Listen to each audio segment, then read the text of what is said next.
Good day. Welcome. Oh,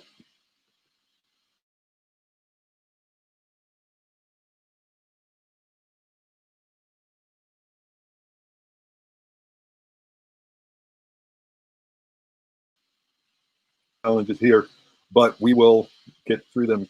I am Paul Sterling. I am the author of Argue Less, Love More. I am one of three people who put together these calls on compassion, connection, cooperation, making a difference right now with this whole COVID thing going on. Scott Katamas from Love Coach Academy, Debbie G from Spirituality Gone Wild, and me got together and decided to do this. This was really sort of the brainchild of Scott, who's a good friend of mine. So every morning at 9 a.m., every evening at 6 p.m., we try to have something on that will help people. I try to focus mostly on coaching couples. And today is going to be coaching couples on some of the things you can do to be some little things that will make a big difference in your relationship. So I'm going to dive in and show you some slides. And just in advance, you may want to take notes. You may want to have a pen and paper out. These are new slides that I have not shown anybody before because this is a new situation that we haven't been through before. And I'm going to, there'll be some challenges in there where the slides aren't working exactly the way that I had planned them to work. And that's all part of the process here. So here we go. And by the way, if you write in the comments on the side there or down below, I will read them and address as many of them as I can. So if you look at it, those are not supposed to be there right now, but there they are. There is, if we look at what's going on today, about a year from now, things are going to be different. So what do we need to do or want to do in our relationships so that a year from now, our relationships are better than ever? If you think about it, COVID right now is, we have a semi brand new puppy. It's about a year old, but a year in dog and human lives is 7 years in dog years. A month of being in the house together under COVID is like people are spending they spent more time together than a year in normal time, or maybe 2 years. So we're relationships right now under more pressure than they've ever been under. And so what I want to do is give you some tips and tools. And what do you want to do with this time together, with this social distancing that will make a difference? So we have three different options here. One is to do nothing. And if you look at it right now, like for your life, for your business, for your relationship, do nothing. Do nothing doesn't keep you where you are. In fact, doing nothing tends to make it down, the downward climb. And I call this the hope and pray method. Hope and pray that at the end of this COVID thing, you still have a relationship. This middle line it's reactive. There's a problem, you try to work on it. Problem, try to work on it. You do something. And if you keep doing something, maybe in a year, you'll be in the same place you are now. And then that third line, which is, the middle line is problem driven. The third line is where you're, rather than doing nothing, you're proactive and you're doing some remarkable things. And today I want to give you a list of possible remarkable things that you can do that will make a huge difference for you. And what happens here is, if we look at it, the bottom is driven by hope and pray. The middle is driven by problems. In between here is we're trying to prevent a problem. And up at the top, we're looking at what's possible in the relationship. We're trying to create possibilities and hopefully create a great future. The thing about doing nothing, at a certain point, you end up with the point of no return. The relationship falls apart. And as soon as the doors open after COVID, it's like, there's going to be a lot of separations, divorces, things like that once we get open up again. And we're trying to avoid that. We're trying to end up being proactive, and take our time together and create something that's totally remarkable. So in this middle ride here is going to be a bumpy ride. There's a problem, you react to it, things get better, things get worse. It's problem driven. Bumpy ride up here, it's remarkable relationship. You keep making, if you think about it as a relationship bank account, on the bank account, you're always making deposits or withdrawals on a regular basis. So this is about making more and more deposits in your bank account so that when this whole social distancing COVID thing transforms, I don't know if it's ever going to be over, but when it transforms, your relationship will be in great shape. So let's look at some of the things we can do. And to give you 2 seconds or maybe 2 minutes about who I am, again, Paul Sterling, author of Argue Less, Love More. I have been a relationship and intimacy coach for 25 years. And I think part of the reason I became a relationship coach is for these two people, or because of these two people. That is my dad and my mom many years ago. They adored each other, but did not have the relationship skills and tools that I'm going to tell you about to make their relationship last. After 18 years and 3 boys, I'm the middle-aged boy, they got a painful divorce. And it wasn't because they stopped loving each other. It was because they ran into problems that were bigger than their skill set. That's me. That was me and my older brother when we got along. And at some point we stopped getting along. I don't understand why. I never will. Anyway, at early age 17, I left home and headed to Alaska. And at 21, that's a boat that my partner, my business partner, Thorne, and I bought in Florida and brought around to Alaska. So at 21, we were responsible for running that boat. We owned it, operated it. For the next 18 years, I was a commercial fisherman in Alaska. While I was up there, I bumped into this guy, the one on the right. His name is Robert Kiyosaki, and he is the author of Rich Dad, Poor Dad. And what happened is he opened up my mind to the idea that things could be different. If we had the right tips and tools and training, I could actually change the direction of my life. And thank you, Robert. Robert introduced me to this guy named Tony Robbins. And this is a much younger version of Tony and a much younger version of myself. And I ended up being on Tony's support team and ended up working for Tony. Tony was my mentor, my teacher, and at one point my boss. And I can think of my life before and after Tony. And I want to be that for people when it comes to relationships, a turning point. I then studied with one of his mentors, a guy named Richard Bandler. Another turning point for me that I'll talk about later, maybe, is Marshall Rosenberg. He was the creator of nonviolent communication. And a large part of my work is based on what I learned from Marshall. And that's when I had more hair. Last one I think is in this list is Byron Katie. And she helped me understand how to transform beliefs that didn't support me anymore. So there we go. That's the picture with my dad just before he passed on. And I really appreciate all of the tools I had because it allowed us to get along towards the end there. We'd had some bumpy times. So let's dive in. This is a chance for you right now to find out 3 little things that will make a huge difference. So like I said, this is, you want to have a pen, paper out, take notes. You're going to find out what to start doing, how you can make magical moments. Even though we're in this crazy, challenging, stressful time, how do you make magic happen now? So that this is a memory that you created. It's not just something you endured, but it's something that you transformed and made special. So, thank you. By the way, that's iced tea, not whiskey.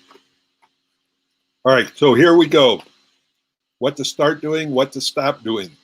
There's 3 core areas that I talk about in relationships. That you can go and focus on to go from being a relationship disaster to being a relationship master.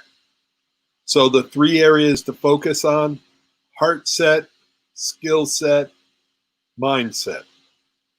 And when it comes to your heart set, what we want to talk about today is how to go from feeling ignored to being adored. And the heart set is in a relationship, and I have that model behind me, that big model. Let's see, there you go. I don't expect you to be able to read that. That's all my notes. But in there is your heart set, your mindset, your skill set. Your heart set is made up of your friendship, your partnership, and your lovership. So within every relationship, while you're there, is to have a friend, a lover, and a partner.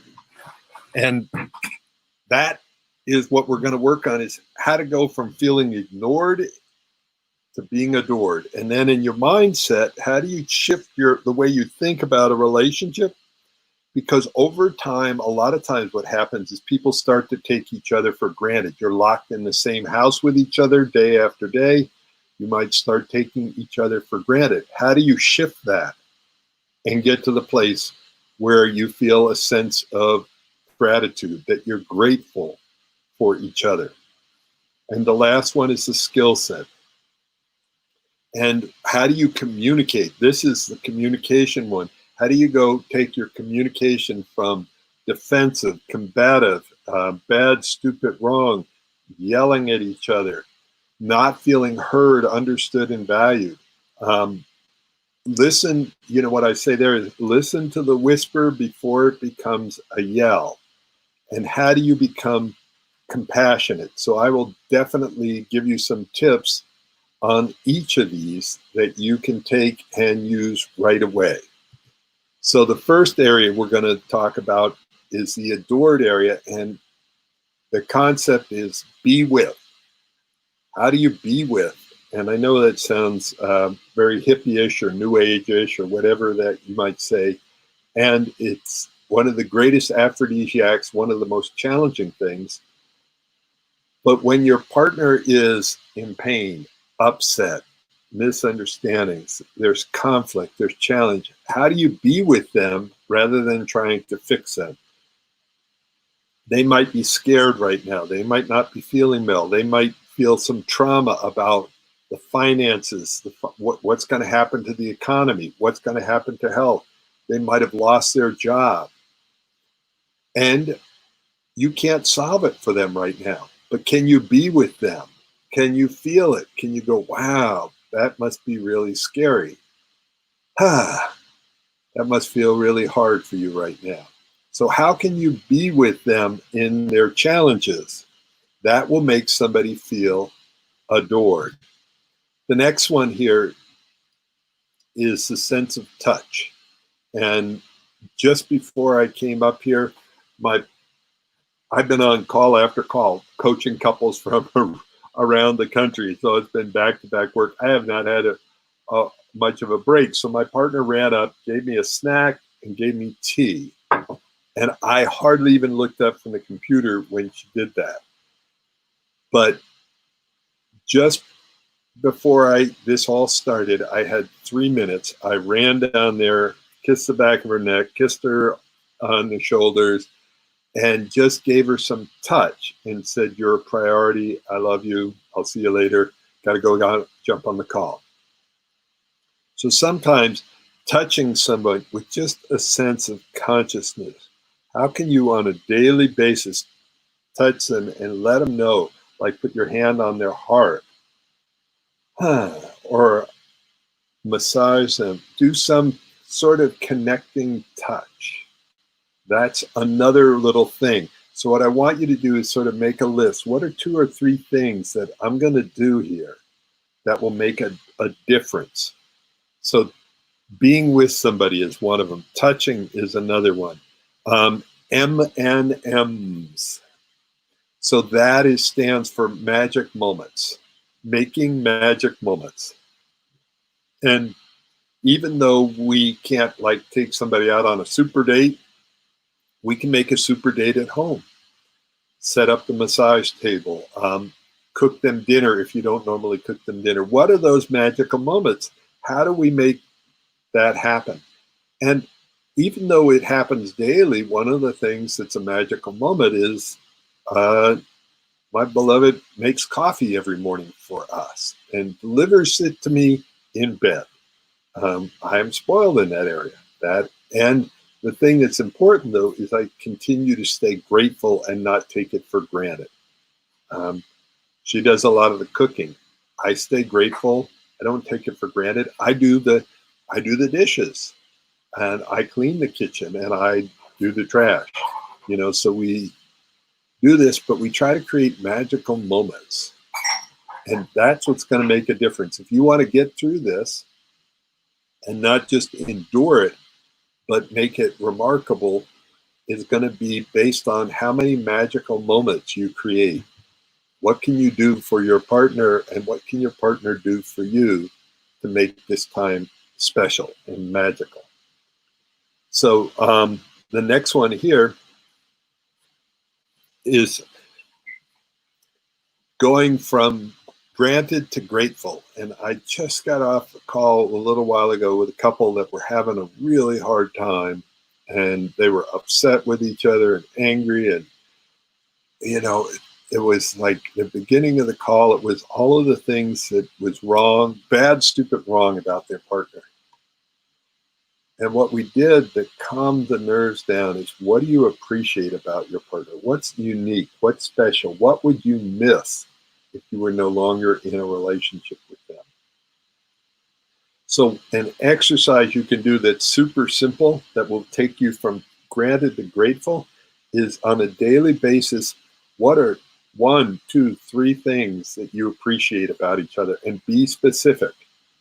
It's not just like, oh, well, I love that you're beautiful. It's like, no, the sparkle in your eyes, or the curve of your hips, or the way you look, or your chest, or, whatever, something special that is unique about them.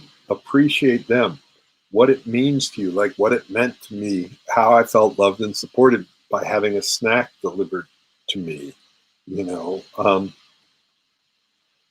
So that's it. And like each night before going to bed, that's a great time to do it. Cuddle in bed, go, honey, what do you appreciate about me? Yeah. And here's a couple of things I appreciate about you. And that will move you from a state of taking each other for granted to grateful. So hopefully you're getting some ideas. And if you think of ideas, go ahead and write some in. I would love to hear what are some of the things that you do and some of the things you appreciate about your partner. The next thing, and by the way, these all tie into each other. The next thing is rituals. And what I mean by rituals is, let's see if I can actually expand this just a tiny bit.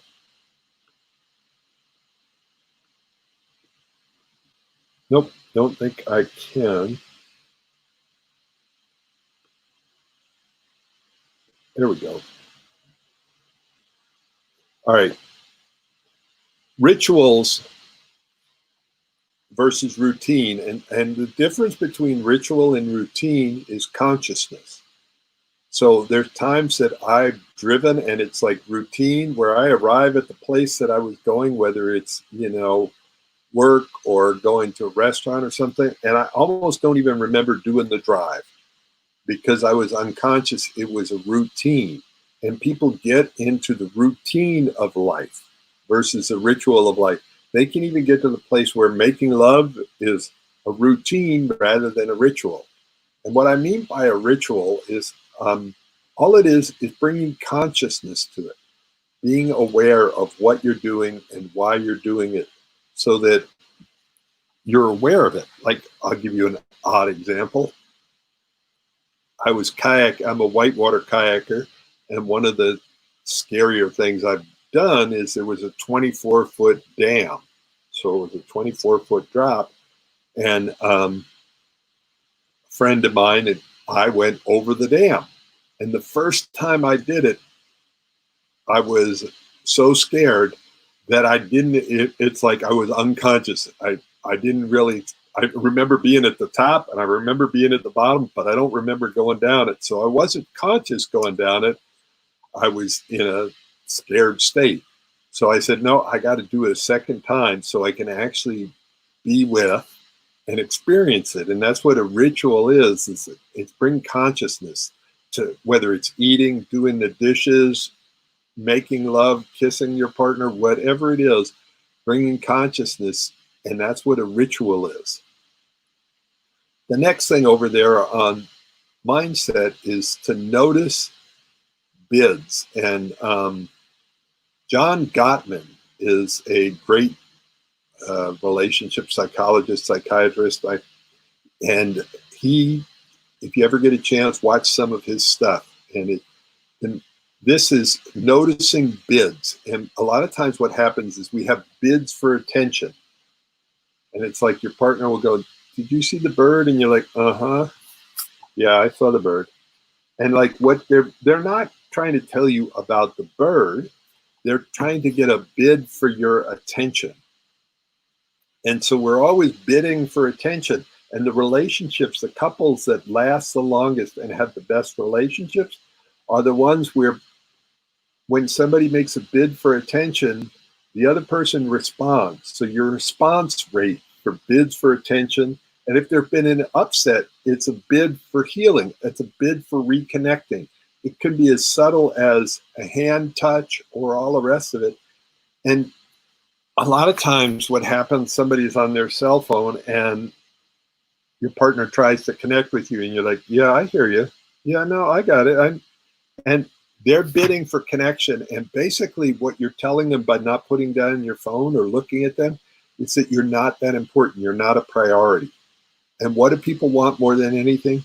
They want to be a priority. They want to know that they're significant in your life. So again, in mindset, you're going from taking each other for granted to being grateful. And 3 ways of doing it is the 3 appreciations daily. So 3 AP per day. Then rituals, whether it's coffee in the morning or breakfast or doing something together. The other ritual that we do almost daily is a daily walk or a bike ride. There's something that we do to like reconnect, because since this whole COVID thing has happened, I've taken like maybe 2 days off because so many couples are going through challenges right now, and I've been supporting them and helping them work through this. So I need to spend more time with my partner. And then noticing bids for attention, bids for reconnection, bids for intimacy, and bids for forgiveness. If there's been an upset, they might reach out. They might try to reconnect with you. So don't make it hard for them to reconnect. Lean in when they're making a bid for connection. So I'd like to hear from you. Type in there which one makes the most sense to you right now. All right, now we're moving over to the next area. And this is skill set. And there are 7 core skills to make a relationship remarkable. But I want to talk about just one today, to go from combative or defensive, point, counterpoint, bad, stupid, wrong communication, where we're trying to figure out whose fault it is. And that doesn't create compassion or connection. That creates distance and fear. And we start looking for who's the enemy, who's the ally, who are we going to blame, whose fault is it? And that kind of sucks the life out of the relationship. So here are some magic things you can do in the world of communication. Number 1, tell me more. It's like most of the time we're like, oh God, don't tell me anymore. I can't hear anymore. No, stop talking. And what does our partner want? Our partner wants to hear those magic words. Tell me more. Let me know what's going on for you. And what's important about this is to communicate in little chunks. it's tempting. Well, let's just look at it this way. If this cup is full, how much more can it get in there? None. So what we want to do is we want to talk in small chunks, just a little bit at a time, and make sure that our partner heard us. And then once you've heard them, you can go, tell me more. I want to know more. Because what is it that people, when they're communicating, what is it they want? More than anything. And this is what was happening with this couple, and they were having such a hard time hearing, understanding, and valuing each other, because they were worried about who's right, who's wrong, what's right, what's wrong. There's three ways of communicating, or three places we communicate from. Number one, we communicate. Let me switch this over for a second. We communicate from our head. And when we're communicating from our head, what's important to us is the facts, the figures, logic, understanding who's right, who's wrong, what time was it. And if you think about it, a lot of times, especially the masculines, rewarded from coming from their head. They're rewarded for solving problems, for fixing things, for understanding things. They're not rewarded for having feelings and connections and emotions, except for a lot of times when they come home. So the second way we communicate is from our heart. And when you're communicating from your heart, what's most important to you? Feelings, needs, emotions, connection. When you're communicating from your head, you're worried about facts. Over here, you're worried about feelings. And see, the thing is, it's like two different languages. So if you want to enter somebody else's world, you've got to speak their language. So like I've worked in several different countries, and I go down to Mexico every once in a while. When I go to Mexico, I try to speak my 10 words of Spanish just to enter their world. It's out of respect. It's like, ¿Cómo está? It's an attempt to enter their world. And so if you want to connect with your partner, you enter their world. So if they're speaking in feelings, don't go after the facts. Now there's a third place people can communicate from. And so there's the head, the heart, or the hurt. This is when we get triggered and get in our reptile brain and we're ready to attack each other. So when you're communicating, what you want to do is figure out which one you're in. Are you in your head, your heart, or your hurt? And when you're listening to your partner, what do they want? HUV. They want to be heard, understood, and valued. And the thing that stops us a lot of times from understanding, it's we're going, those aren't the facts, they're not right. We're afraid that if we understand them, they'll think we agree with them. And that creates some challenges. So the idea here is to be able to feed it back, speak in small chunks, and ask your partner, can you tell me what you heard? Oh, you heard that? Let me try again. So it's this dance that we go through. The next one that we can do in the world of communication is acorns. And what does acorns mean? Have you ever heard the expression, don't sweat the small stuff? Well, I actually think that they were wrong. I think that sweating the small stuff's really important, because if you don't get it when it's small, it ends up becoming big. And now it's really important that we don't end up with big upsets in our relationships, that we get things while they're small. So it's like my partner and I can go, honey, I have an acorn, because it's easier to deal with an acorn than with an oak. It's easier to deal with, when you put the dishes over here versus over here, or when you mix the trash with the recycling, when I take it out, I have to undo the trash and take it out and undo the recycling. So it's like, it's an acorn. It's a little things. And if you don't get them when they're little, they become big and you end up being upset with each other. So Which of these are you going to try this week? I'm going to go back through it real quickly, but it's the heart set, the mindset, or skill set. These are the three building blocks for your relationship. So in heart set, going from feeling ignored to being adored. What can we do to help our partner feel more adored? And those, be with them, be with their upset, be with their pain, be conscious of them. This is the opposite of being with somebody. This is the, yeah, no, I'm with you.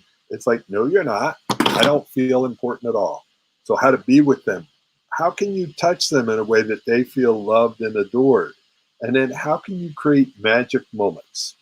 So as soon as we're done with this call, going for a walk. That will be creating a magic moment. The next one, mindset. Going from granted to gratitude. 3 appreciations a day. Make sure to go from routine to rituals, more consciousness, bids for attention, bids for reconnection, bids for intimacy. Get up, catch the small cues. The last thing, and then we're going to show you what you can do from here. But in skill set, one of the 7 skills is about communication, going from combative to compassionate, telling your partner, tell me more, making sure they feel heard, understood, and valued, and dealing with the acorns, the little ones, before they become big. So which of those wonderful things are you going to start doing at home? And by the way, when you get effective communication, you get people leaning in versus leaning out. And if you get lean in, you get connection, cooperation, compassion versus resistance, resentment, regret. And I just want to tell you a quick story about this couple I worked with in Vermont. And for months, he wanted to do it, and then he didn't want to do it. He was really afraid of the old way of therapy or coaching or whatever, like that we were going to try to figure out who was the problem versus what was the problem. And he was going to walk away feeling bad, stupid, wrong.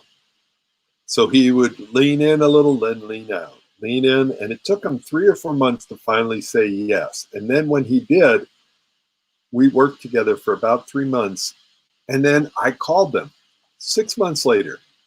So 6 months after we had worked together, just to check in and see how they were still doing. And I thought it was going to be a short call. It ended up being a lot longer. This is an abbreviation of what she got, and then I'll give you an abbreviation of what he got. So why I'm doing this is I want you to know, I want to talk to you and your subconscious mind and go, it's worth it. It's worth it learning these skills. And what she got is she got back her feminine power and went from feeling like he had all the power and the final say to understanding that he wants to be her hero and make her happy. That changed so much in their relationship. She started using the "can you hear me now" communication process to enter his world, so he felt really heard, understood, and valued. She was also able to discover, and there are 10 top needs that I talk about. What are her core needs, and what caused her upsets?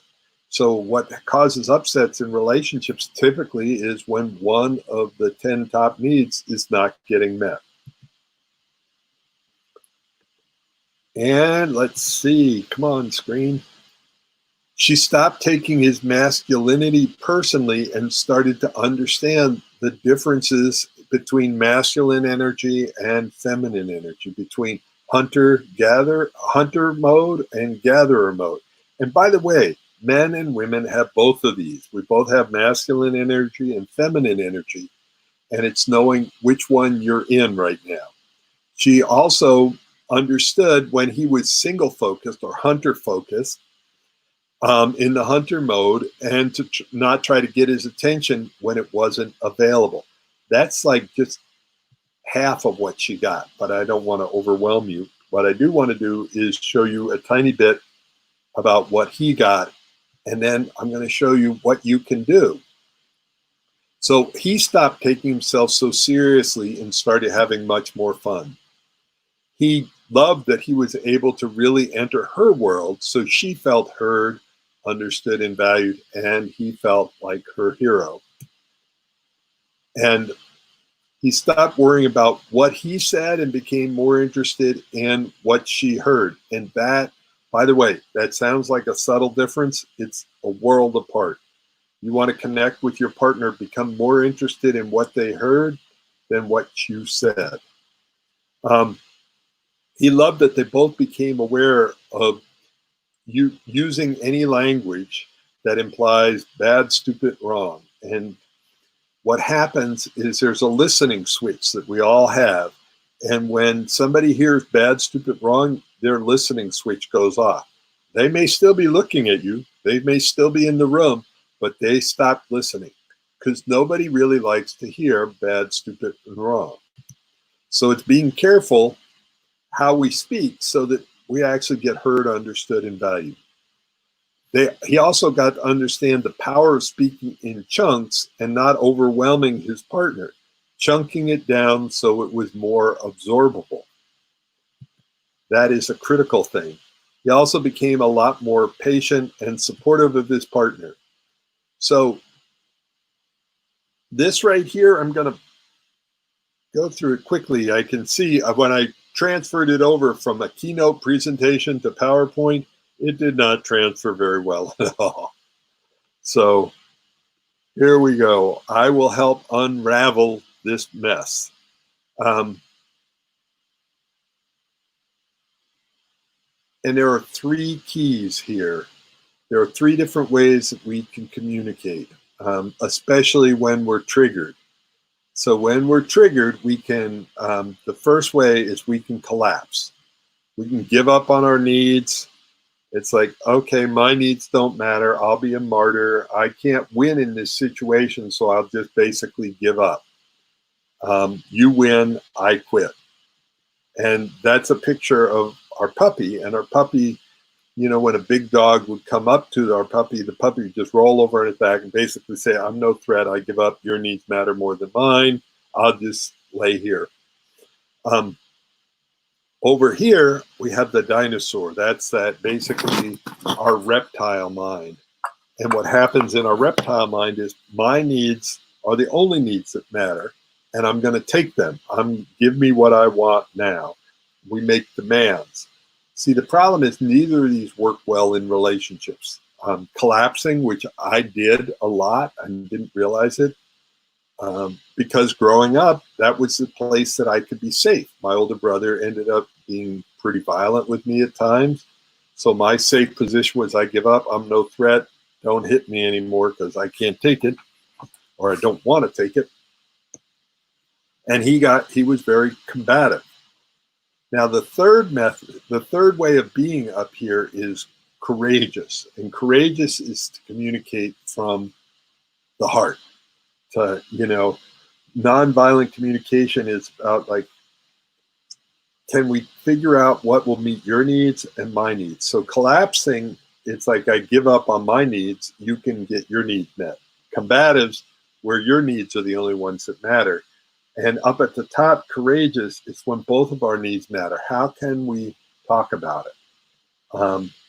And this is great with kids, with your roommates, with your partner, with yourself. Make sure that you're taking care of your needs. And I'll give you a simple example. At one point, I was living with someone who had a 9-year-old daughter and a 12-year-old daughter, and we were making house rules. And I got a whiteboard out, you know, like I have my flip chart here. I got a whiteboard out, and I said, all right, what needs are precious to you that we should meet?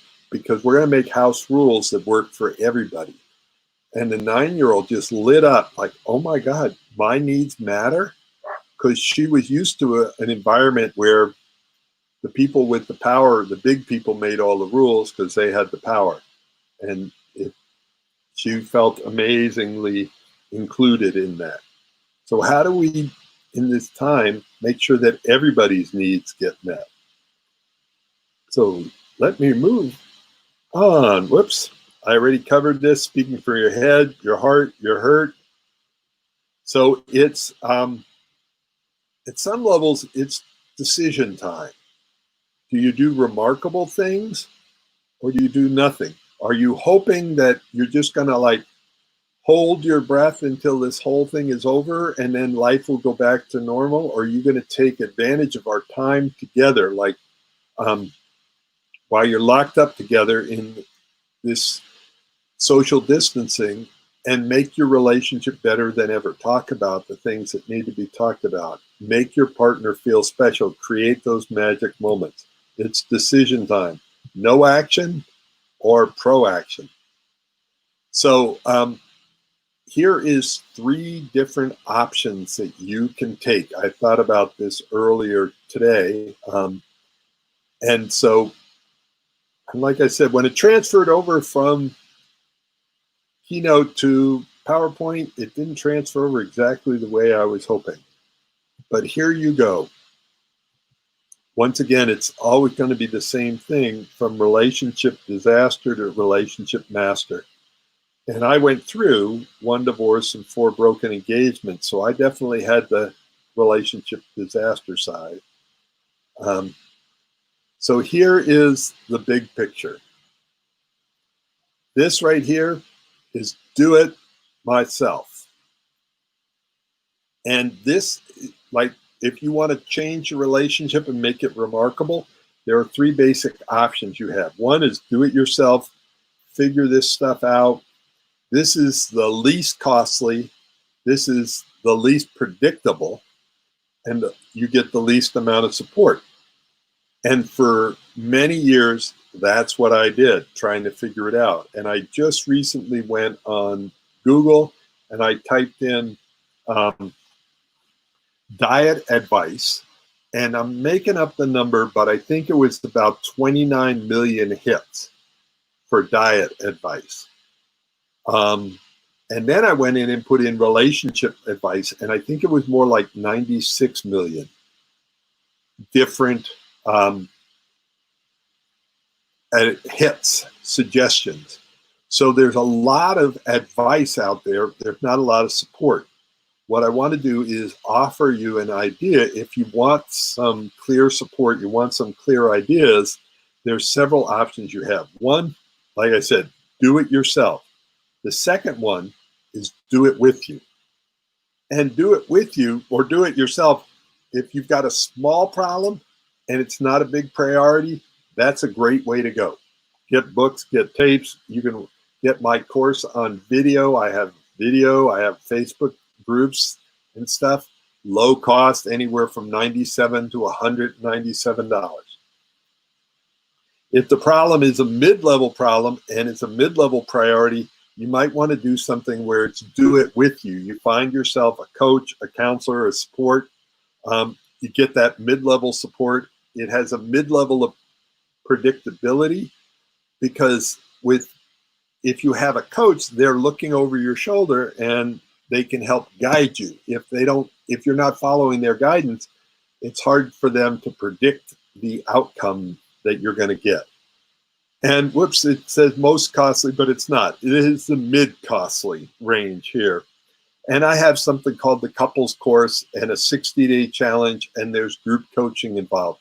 So that's a sort of a mid-level issue. The last one is where it's either a big problem or it's a high priority. This is where you get done for you. And I can't like solve your relationship for you, but what I do is I go through the skill set, mindset, heart set, and look at designing something that fits your specific situation. And that's where you get personalized and private coaching. It is the most supportive of what I have to offer. It's the most predictable result because you're following a proven path. And we check in weekly to make sure that you are following that path. And it's also the most costly of the group because it's taking more of my one-on-one time. So when you're thinking about this, there's basically 5 things to consider. How important is it to have a breakthrough, to solve this problem, to deal with this issue? If it's a number 1 priority, you probably want it done for you or at least done with you. If it's in your top 5, still the same area. But if it's a someday, do it yourself. Get some tapes, get some videos, read a book. The next thing is how soon, what speed. Do you want to get it done right away, or do you want to, is it okay to wait? The next one is how much experience do you have? And this is a critical thing. If you've got a big problem and it's really pressing and you don't have a lot of experience either with coaching, counseling, been through workshops, all the rest of it, don't try to do it on your own. Find some support, get some help. If you want a predictable result, like I said, that's where you go for either the group coaching or the one-on-one coaching. And depending upon, it says cost there, but cost is what that should say. The most attention, most costly, the least attention, the least costly. So that, I think, is, nope. Well, actually, I'm not even going to go through all those. Those are a bunch of different testimonials that people gave me to say, that this system that I created really works. I've been working on this for 25 years, and I am pretty proud of what we've come up with.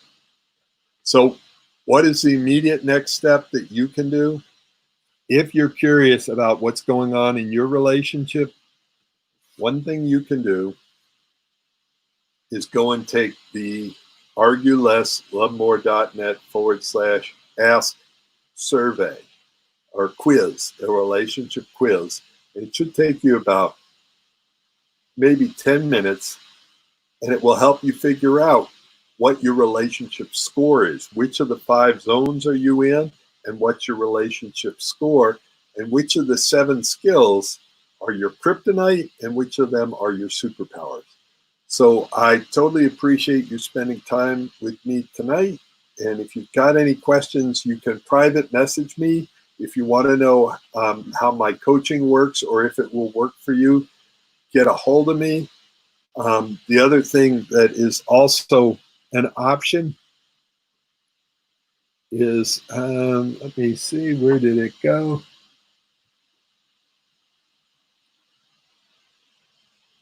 Here we go. Love Coach Academy, Scott Katamas. He is teaching a course on relationship essentials that just is starting, and you can catch up with that. So if you're interested in that, you can go to Love Coach Academy. Let them know that I sent you. All right. Thank you very much. Have a great evening. This is Paul Sterling signing off for the evening.